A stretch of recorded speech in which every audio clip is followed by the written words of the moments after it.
Assalamualaikum warahmatullahi wabarakatuh. Perkenalkan, nama saya Mar'atus Sholihah dari tingkat 2A. Di sini saya perwakilan dari kelompok 2 akan mempresentasikan hasil diskusi kami secara online mengenai asuhan keperawatan pada pasien maternitas ibu hamil dengan anemia. Sebelumnya, saya akan memperkenalkan terlebih dahulu anggota-anggota dari kelompok 2.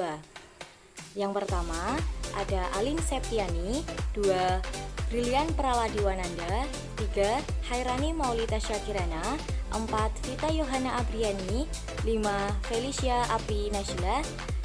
Yang keenam, saya sendiri Mar'atus Sholihah, 7 Pramesta Arya Firmansyah, 8 Inayati Fadliyah Majid. Langsung saja kita bahas mengenai asuhan keperawatan pada pasien maternitas ibu hamil dengan anemia. Dengan narasi kasus, Nyonya A berusia 30 tahun, G0 P1 A0. Maksud dari itu, Nyonya A belum pernah hamil, kemudian ini merupakan hamil yang pertama dan belum pernah mengalami keguguran.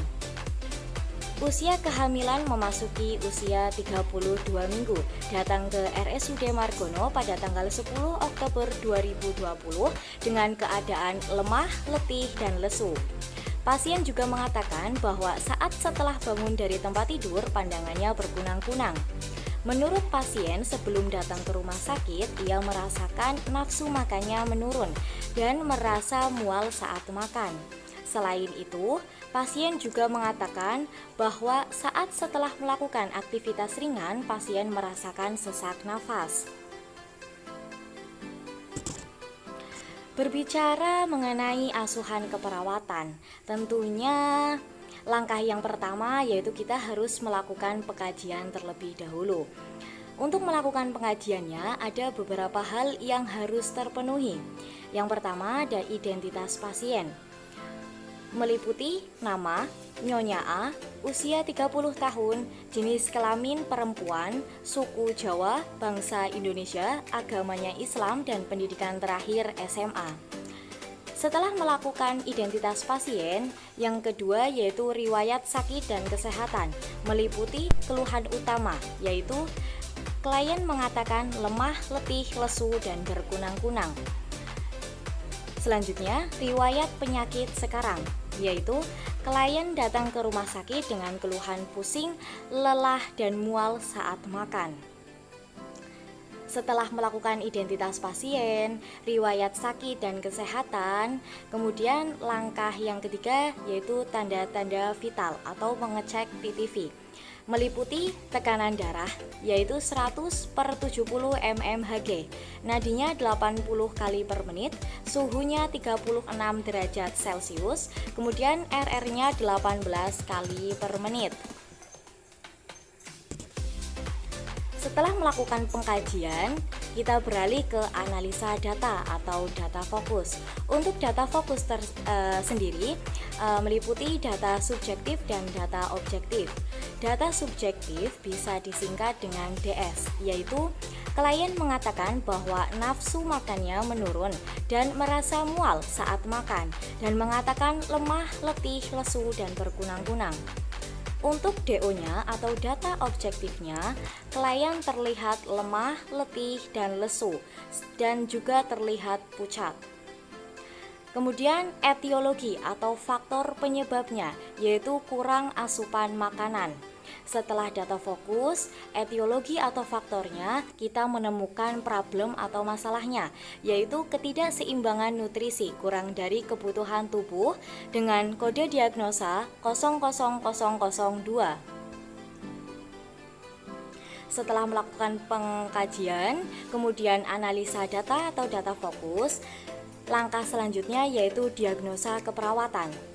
Tadi sudah menemukan problem atau masalahnya, yaitu ketidakseimbangan nutrisi, kurang dari kebutuhan tubuh berhubungan dengan kurang asupan makanan.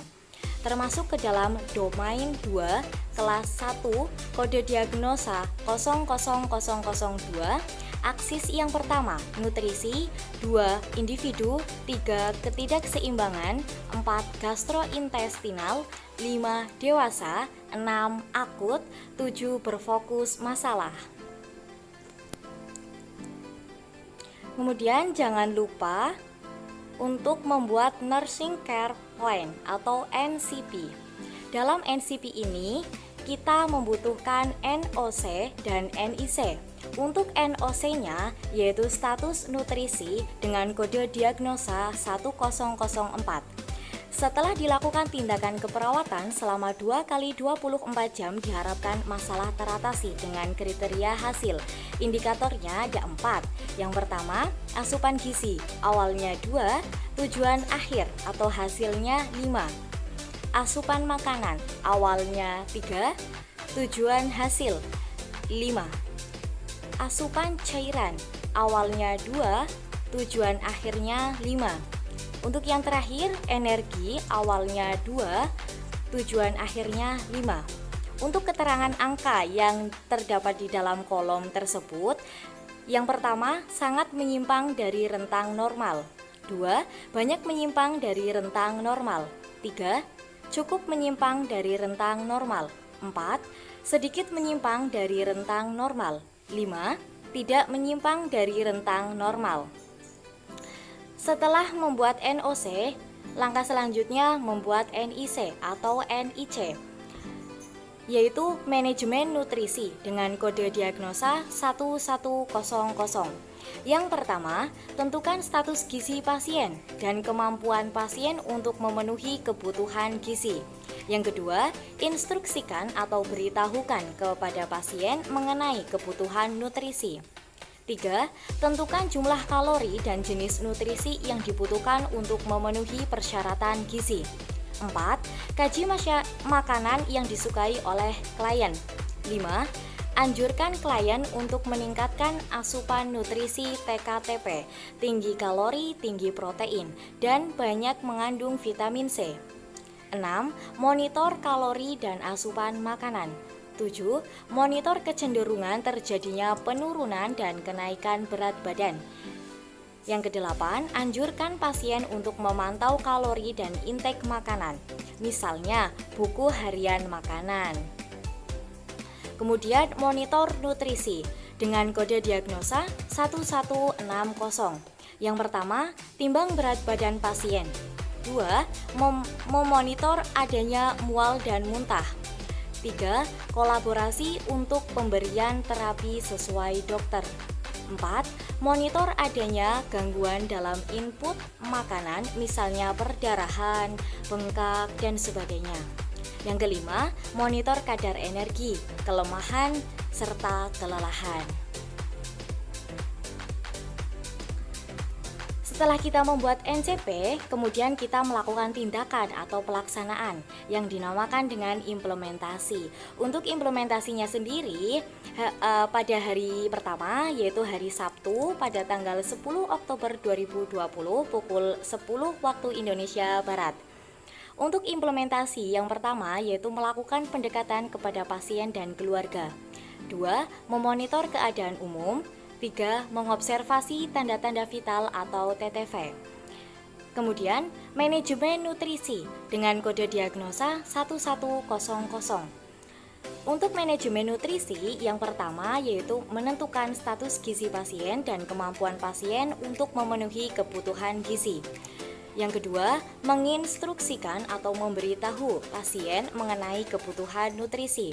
Yang ketiga, menentukan jumlah kalori dan jenis nutrisi yang dibutuhkan untuk memenuhi persyaratan gizi.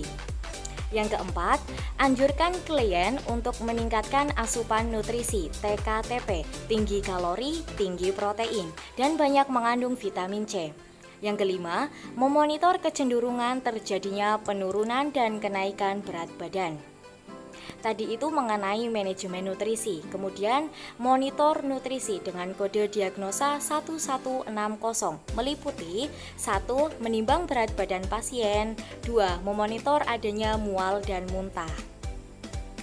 Implementasinya sudah, maka kita lihat ke respon pasien. Respon pasien. Yang pertama DS-nya, data subjektifnya pasien mengatakan bahwa nafsu makannya menurun, mual, letih, lesu, dan berkunang-kunang.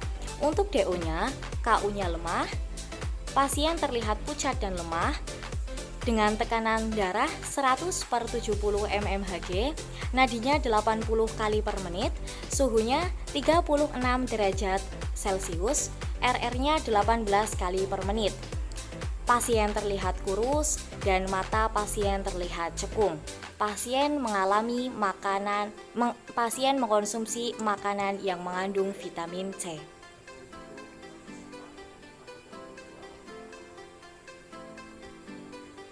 Kemudian implementasi pada hari yang kedua, tadi kan hari Sabtu, berarti hari yang kedua yaitu hari Minggu pada tanggal 11 Oktober 2020 pada pukul 9 waktu Indonesia Barat. Implementasinya yang pertama, memonitor keadaan umum. 2. Mengobservasi tanda-tanda vital atau TTV. Yang ketiga, manajemen nutrisi dengan kode diagnosa 1100. Untuk manajemen nutrisi meliputi menentukan status gizi pasien dan kemampuan pasien untuk memenuhi kebutuhan gizi. Menginstruksikan atau memberitahu pasien mengenai kebutuhan nutrisi. Selanjutnya, menentukan jumlah kalori dan jenis nutrisi yang dibutuhkan untuk memenuhi persyaratan gizi. Kemudian, selanjutnya, menganjurkan klien untuk meningkatkan asupan nutrisi TKTP dan banyak mengandung vitamin C. Yang terakhir, memonitor kecenderungan terjadinya penurunan dan kenaikan berat badan. Untuk implementasi pada bagian monitor nutrisi dengan diagnosa kodenya 1160, yang pertama menimbang berat badan pasien. Yang kedua, memonitor adanya mual dan muntah. Kita lihat respon pasiennya juga. Untuk DS-nya, pasien mengatakan bahwa nafsu makan mulai meningkat, sedikit berkunang-kunang dan kadang terasa mual. Untuk DO-nya, KU sedang, pasien sudah tidak terlihat pucat dan sedikit lemah. Tekanan darahnya sudah mulai naik ya, 110/70 mmHg. Untuk nadinya masih tetap 80 kali per menit, suhunya juga masih tetap 36 derajat Celcius, normal, RR-nya 18 kali per menit. Pasien terlihat kurus dan mata pasien terlihat sedikit cekung. Pasien mengkonsumsi makanan yang mengandung vitamin C.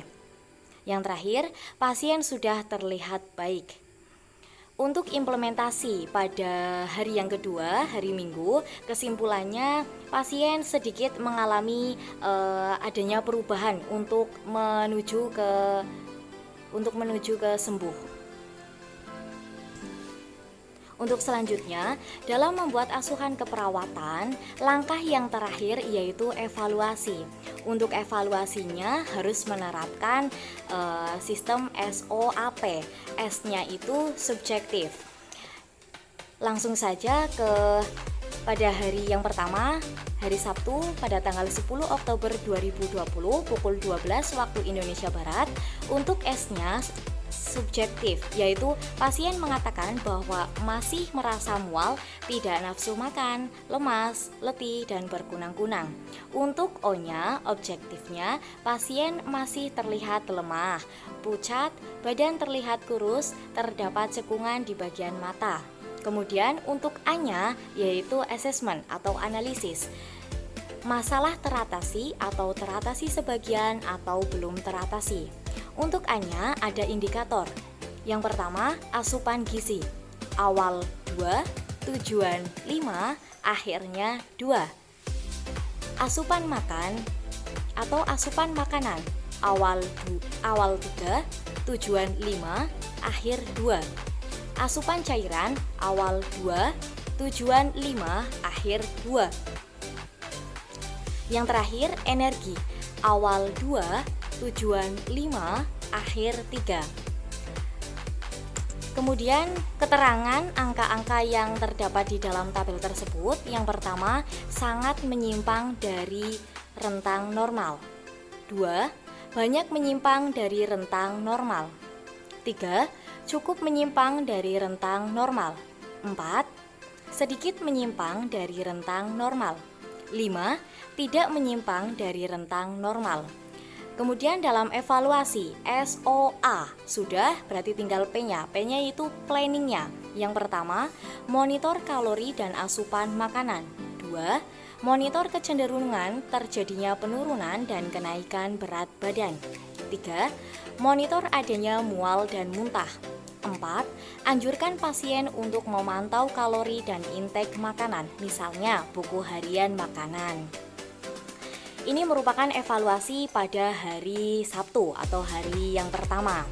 Kemudian evaluasi pada hari yang kedua, hari Minggu pada tanggal 11 Oktober 2020 pukul 9:45 waktu Indonesia Barat. Catatan perkembangannya, seperti tadi, S-nya subjektif, pasien mengatakan bahwa masih merasa sedikit mual, nafsu makannya sudah mulai meningkat, dan penglihatan sudah tidak terlalu berkunang-kunang. Untuk O-nya, pasien masih terlihat lemah, tidak terlalu pucat, badan masih terlihat kurus, terdapat sedikit cekungan di bagian mata. A-nya atau asesmennya, masalah teratasi atau teratasi sebagian atau belum teratasi. Untuk indikatornya seperti tadi, untuk asupan gizi awalnya 2, tujuannya 5 dan akhirnya 4. Asupan makanan awalnya 3, tujuannya 5 dan akhirnya 3. Asupan cairan awalnya 2, tujuannya 5, akhirnya 4. Kemudian yang terakhir, energi awalnya 2, tujuannya 5, akhirnya 4. Keterangannya seperti yang tadi. Yang pertama, sangat menyimpang dari rentang normal. 2. Banyak menyimpang dari rentang normal. 3. Cukup menyimpang dari rentang normal. 4. Sedikit menyimpang dari rentang normal. 5. Tidak menyimpang dari rentang normal. Dan jangan lupa untuk P-nya, yaitu planning. 1. Anjurkan klien untuk meningkatkan asupan nutrisi TKTP dan banyak mengandung vitamin C. 2. Monitor kalori dan asupan makanan. 3. Timbang berat badan pasien. Demikian presentasi dari kelompok 2 tentang asuhan keperawatan pada pasien maternitas ibu hamil dengan anemia. Terima kasih atas segala perhatiannya, mohon maaf atas segala kekurangannya. Wabillahi taufik wal hidayah. Wassalamualaikum warahmatullahi wabarakatuh.